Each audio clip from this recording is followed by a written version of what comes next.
স্ত্রী কখনো মা হতে পারবে না।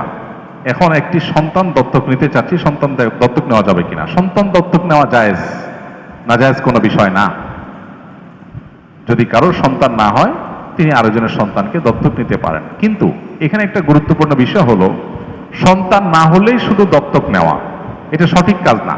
বরং সন্তান না হলে দত্তক নেবেন সেটা যেমন হতে পারে, আবার সন্তান হলেও দত্তক নেওয়া উচিত। আমাদের সমাজে যাদের সন্তান হয় না তাদেরকে দেখা যায় তারা কি নেয়? সন্তান দত্তক নেয়।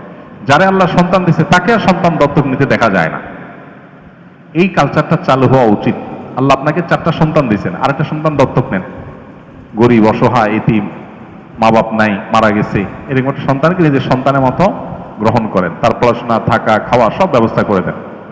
আমরা দত্তক নেই আমাদের স্বার্থে, বাপ ডাক শোনার জন্য, মা ডাক শোনার জন্য দত্তক নেই, যে আমাকে বাপ ডাক মা ডাক শোনানোর মানুষ নাই, অতএব আমি একজনের বাচ্চাকে নিলাম, সে আমাকে ডাকবে। তাহলে এটা হলো নিজের স্বার্থের দত্তক নেওয়া। এটা জায়েজ, শর্ত সাপেক্ষে জায়েজ। কি শর্ত?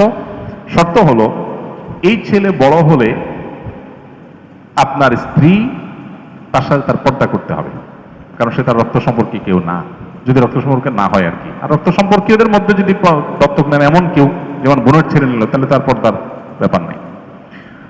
আর দত্তক নেওয়ার ক্ষেত্রে আমাদের শরীয়ত উৎসাহ দিয়েছে যেটা, সেটা হলো অন্যের সন্তানকে লালন পালন করার নিয়তে দত্তক নেওয়া, নিজে বাপ মা ডাক শোনার জন্য না, নিজের নিঃসঙ্গতা কাটাবার জন্য না, সে উদ্দেশ্যে দত্তক নেওয়ার কালচার আমাদের সমাজে বাড়ানো দরকার। আল্লাহ আমাকে 2টা সন্তান দিয়েছেন, আমি একটা অসহায় পরিবারের একটা সন্তানকে লালন পালন করে দিলাম, এটা আমার দাওয়াত, আমার সওয়াবের কাজের অংশ, সদকা জারিয়া কাজের অংশ, সেই উদ্দেশ্যে দত্তক নেওয়া দরকার।